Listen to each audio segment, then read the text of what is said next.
What's up, Soul Squad? Little Soul Squad, you guys caught me on a Sunday. So you know on Sunday it's going to be a voiceover because the kitchen is next to the living room and they are doing football.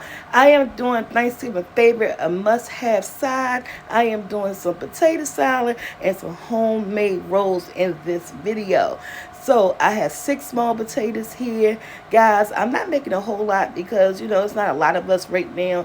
And so just making just enough to show you guys this video. But we can have this for dinner tonight. All right, you saw that thumbnail. Before we get started, guys, what we always say, hit that intro.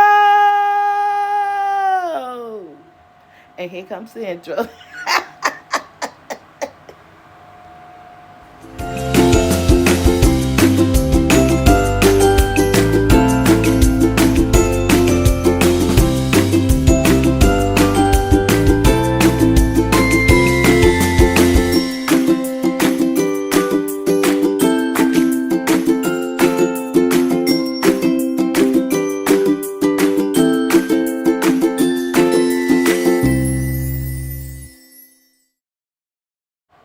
I already pre-peeled the potatoes and boiled them. I ain't think you guys need to see me do all of that. So again, I have 6 small potatoes here. It's when you add everything to it, potatoes, salad, it adds up. I'm just showing you guys how I cut my potatoes, how I go across, then go down, and it's real simple. I don't like real big dices in my potatoes, but I also don't do it like real smushy or anything like that.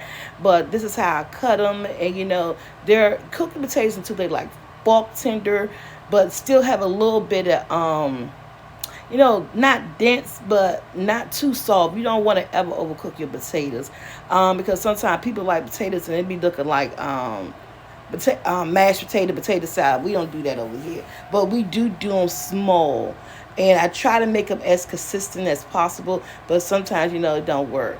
But so I'm just keep showing you guys how I slice my potatoes up right here. Again, like I said, on Sunday's videos, if you hear voiceover on video, that means that I did this video on a Sunday, and the fellas are watching football, and this is more convenient.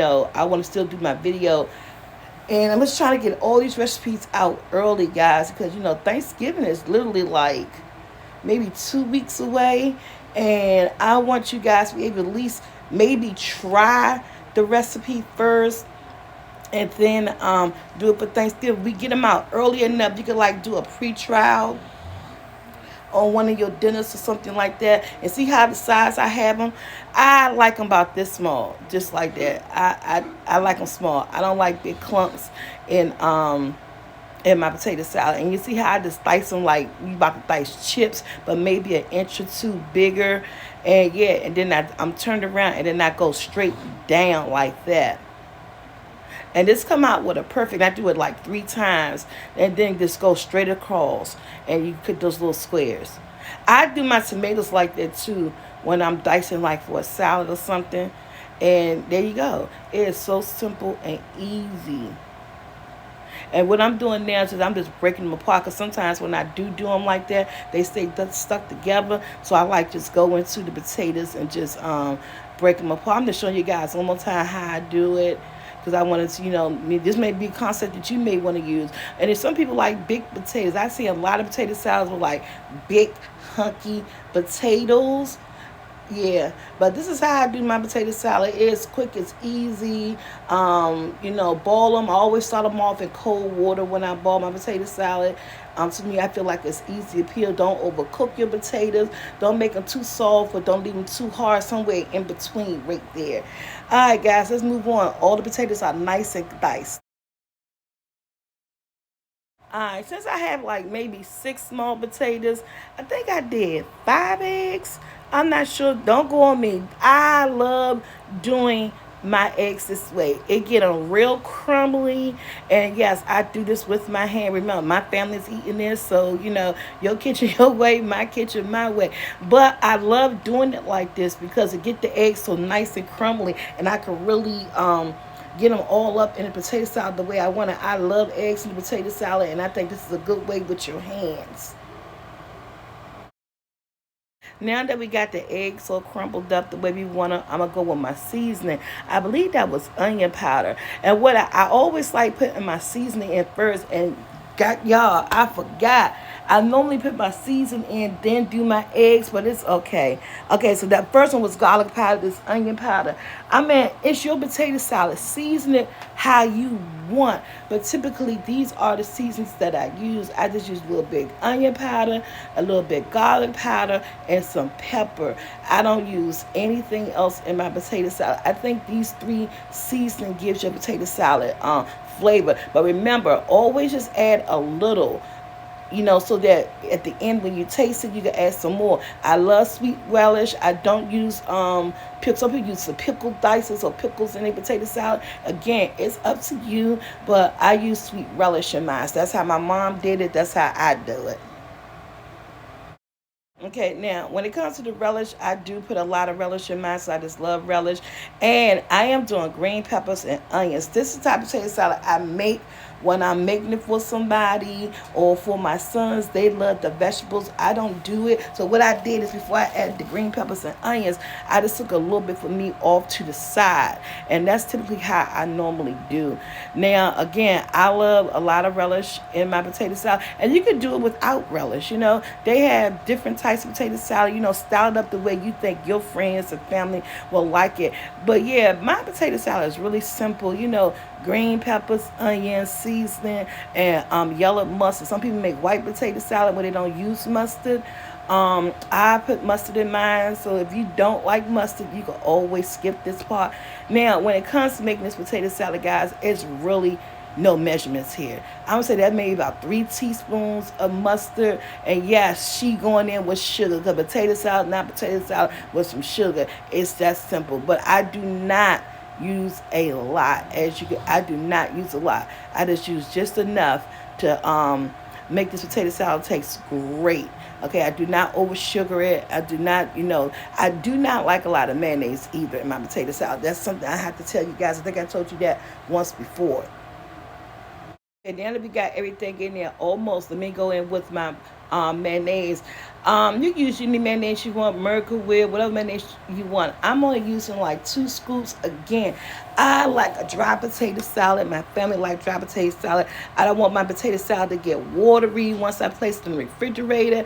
And who else at home had family members who like warm potato salad? My son and my daughter-in-law, they love warm potato salad. So anytime I make potato salad, guys, I have to like take them some out in a bowl and sit it to the side with aluminum foil and just let it sit to the side. They will not eat cold potato salad. Comment below if you know anybody like that or if you guys are like that.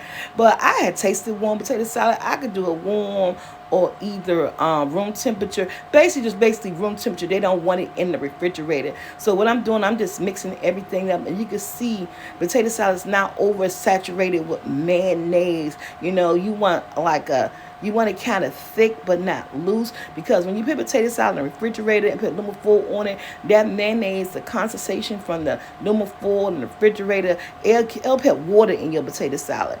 And I don't like that. So that's why I make it as dry as possible. For real, this right here could be just a teeny bit too moist for me. I only used 2 scoops. I should have used maybe 1 or 1.5, because again, this is only 6 potatoes, I believe. And I really didn't need a lot of mayonnaise, but y'all know I can't live without my parsley flakes. Okay, so I'm going in with a little bit of parsley flakes, just to brighten it up some. But everything smells so good. Potato salad came out so great. My son was like, yeah, this is potato salad tastes like.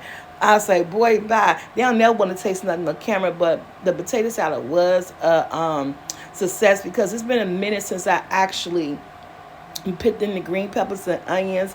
I haven't made potato salad probably maybe about 6 months or so. So it's not nothing that I make all the time. So it's been at least about 5 or 6 months since I made potato salad. And last time I made it, I didn't do the green pepper. I did it my way. Y'all, that was so good. I was like, okay, yeah, I did that. And yeah, even though I didn't eat this one, it's the flavors from the peppers and the onions, along with your garlic and pepper and onion powder. It just elevated to another level. Now this part is optional. I did save about 2 extra eggs so that I could, make things look kind of pretty. Like when you're setting your Thanksgiving table, you want all the food and your presentation to be good. So I typically don't do this, but I know a lot of people in my family, and I've seen a lot of people do this. My auntie, she does this every time she make potato salad. She cuts up some extra eggs and she just layer them on top of the potato salad as like a pretty, design. So when people look at the dish, they be like, oh, okay. And sometimes people want to make food look so pretty, you don't want to eat it, okay? Because you look like, I don't want to be the one to mess it up. But yeah, so basically this is optional. You don't have to do this. But if you're setting your table and you got everything on there, you just want all the food to look all gorgeous and everything, this is just a step that you could do. It's very easy. You see how I'm dicing them. You're gonna dice the egg and layers. And after that, we're gonna take some paprika, and there's not a whole lot. Even though this is regular paprika, this is not, don't use no smoke or anything like that. This is regular paprika, and it really don't have much as when it comes to flavor, but it does make your overall design of your potato salad or double eggs. Look at me, some more parsley. Girl, stop with the parsley. It does make your double eggs and potato salad, just look very beautiful when it's sitting on a table. Done. Let's hit these rolls. In this bowl, I got 3.5 cup all-purpose flour. 3.5 cup of all-purpose flour. I am using the rapid rise instant yeast. So at this point, I don't have to bloom my yeast. So if you do use like active yeast, you want to bloom it. And when I say bloom it, you got to do some warm water and sugar and put it all in a cup together and let it fizz up for maybe about 4 to 5 minutes. But okay, I'm going in with my yeast. I had a hard time getting this package open, even with the scissors. But when you use this fast active yeast, you just throw it in there in the mixture. And I'm just making sure I get everything about here. Because as I was squeezing it, it felt like I still feel like it was some yeast in there. And I just want to make sure I get it all, because these little packages, now if you don't use these little packages and use yeast in a jar, it's about 2 tablespoons and a half a teaspoon of yeast. So if you got yeast in the jar, it's going to be 2 tablespoons and 1/2 a teaspoon. Now I just put in some sugar, and that's like 1/4 cup of sugar. When you're doing these rolls, you really want your measurements to stick out. But if you use the package, that's all you need is the one package of that yeast and 1/4 cup of sugar and 1 teaspoon of salt. That's what I put in there, 1 teaspoon of salt.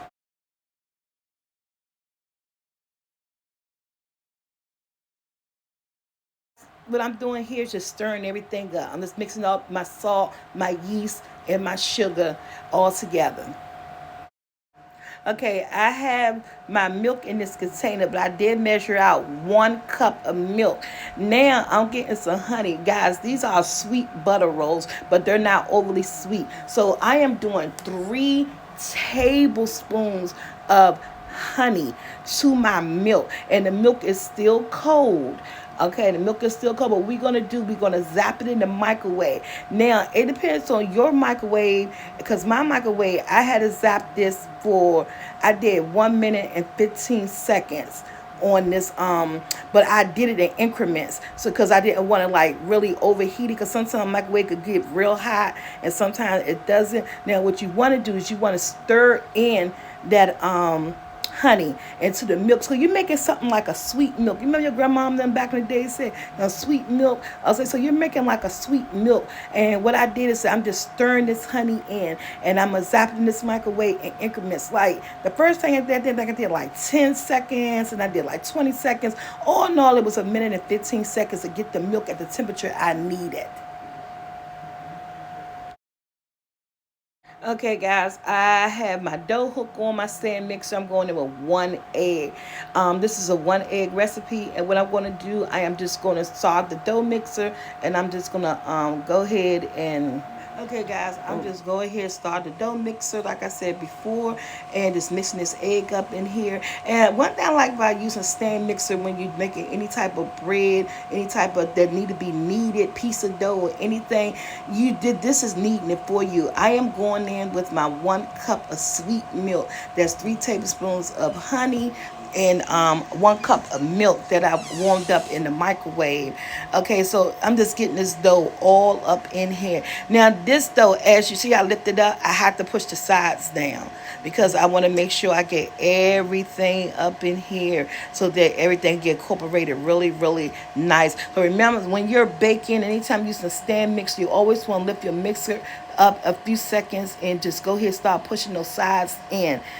Get to the all your flour and everything to get mixed really well with this. Like I said, this is 3 cups and a half of flour, all-purpose flour. This is not a stuffed rice and flour. This is all-purpose flour. So at any time you want to double this recipe, you could do the exact same thing, but you could double the recipe, and it would end up being like 7 cups of flour. I'm going in now with 4 tablespoons of butter. This is unsalted butter.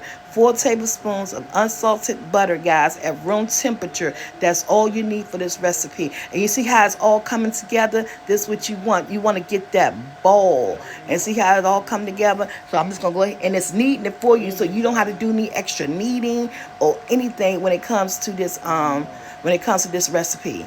So yeah, so like I said, there's 3.5 cups of all-purpose flour, and it's just all just going to come together at this point. Okay, guys, this is my dough.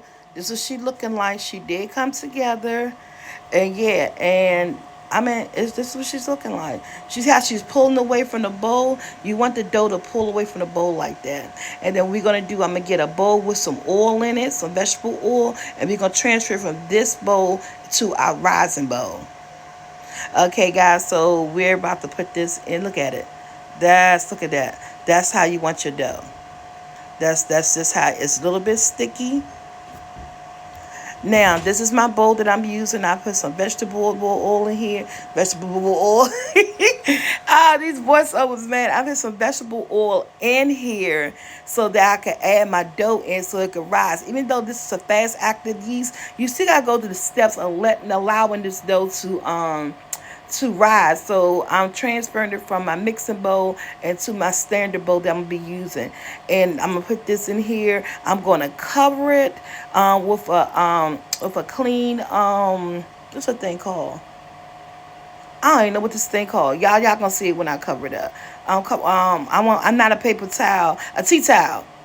I got flour all on my tea towel, so y'all got to, when you're cooking, you just get flour everywhere. But this is gonna go and sit in my warm oven for like 45 minutes. I preheated the oven, then I turned it off, and then I put the door down and set it on the door of the oven so that it for 45 minutes so it could rise. You see that it did rise, and so what I'm doing is that I'm punching all the air out so we can get some nice tender rolls. So I'm deflating it, getting all that air up out of the dough.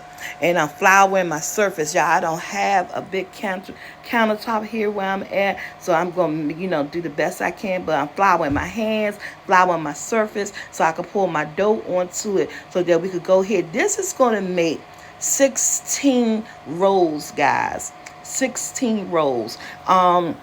So if you double this recipe, you're going to end up getting 32 rolls. And I'm just flipping it around. Again, no kneading is necessary, but I'm just flipping it around a couple of times just to get it the texture that I want. Just adding flour onto my hands and onto my countertop. And just going to leave it in this round circle ball right here. Going to take my see that punch back? That means it's nice and springy. So that's a good dough. How it bounced back when I put that pressure point on it. So I'm going to cut this in half. Guys, make sure you have a sharp knife. My utensils here is just like, ooh, yeah. But we work with what we got, and we make it work. I make things work. So here we're just separating our dough into 2 pieces, and then we're going to do it into 4 pieces, and I'm just going to show you how to do it. Now, this piece right here is going to turn into 2 pieces. Then I'm going to take it and I'm going to turn it into 4 pieces. See, watch, just like this. Then I'm going to turn that into, there you go, 2 more pieces. And turn that into 4 pieces. And so that second piece became 4 pieces. And what we're going to do now, we're going to shape out, that's my grease pan with parchment paper. I use aluminum pan. I greased the bottom of it, then stuck the parchment paper in it, guys. And I'm just going to pull away my dough. And this is what I'm going to do. I'm just going to fold it and pull it and fold it and just until it gets to the round tip. You see how I'm doing it at this round tip? Like that. And then I'm just going to roll it in my hand. Just like that. It's so easy. And that's going to be your ball. That's going to be your business. Now, I'm not going to lie, because I don't do a lot of weighing and stuff. Some of my rolls, may be slightly bigger than the other, or some of them may be slightly smaller. So when I do see that, I'll sometimes pull dough from another roll and just try to even it out the best way I can. But when these rolls rise, and then when they're going to rise one more time, and then they're going to rise while they're cooking, they'll end up pretty much being almost the same size. So that's why I don't worry too much about, the size of them, because they just come out just almost the same size. You really can't really tell. And you see how I do it again, how I just bending the sides down. Just like that, making that point and just rolling it. It's so easy, y'all. Now, I'm not going to lie. Just like biscuits, it took me some time to get these rolls together. With every recipe, sometimes there are failures with it, but don't ever give up, because you can really get it. Just practice make perfect. That's why I want to get this roll video out early, so you guys can make it at least once before Thanksgiving, and see if there's something you want to tackle, because they are amazing, these sweet rolls. Let me just show you guys one more time. This is the last one. This is the last square. And I just want to make sure that you guys really get it. You see how I'm just folding it under and going under till I get like that little peak. And then just roll it. Now, you look on YouTube, there's so many different ways that you could actually do your rolls. Some people don't even do the little cutting processes I did. Some people just make the dough and they'll just pinch off what they need to pinch off, and they'll put it on a scale and make sure each ball is the same amount. Or some people just pinch it off from the dough and just make them and roll. And then you had the cutting method the way I did. I always do it this way. This is the way I learned to do it. One day I may decide just to pinch off the dough and then do the scale thing, the kitchen scale. But y'all, I'm a home cook. I'm not a chef. I've been cooking the way I've been cooking for years with family and friends. I don't proclaim to be a chef. I learn every recipe the way you guys learn it, and then I just tweak it to my style. Like I always say, your kitchen your way, my kitchen my way. So guys, that was the last roll, and this is what they're looking like. So I get 16 rolls out this recipe. So when you first do it, if you don't have a lot of family, 16 rolls is perfect. For Thanksgiving, you may want to double or triple the recipe for more rolls. Okay, guys, so I'm taking this 1 egg here. I have 1 egg in a bowl, and I'm going to add to it a teaspoon. Just, measure out, because I did add just a teeny bit more milk, because I don't think that was a teaspoon. But measure it out. I didn't measure it out. I don't know where the laziness came from at this point. But I measure out a teaspoon of milk, and we just going to mix it up. We're going to whip it up. We're going to whip it into our eggs, because this is what we're going to put on top of our biscuits to help our rolls get that golden brown that we're looking for. And I'd say these rolls are going to cook on 350, guys. So this is a 350 for 30 minutes, 25 to 30 minutes until they're golden brown. Your house going to smell wonderful.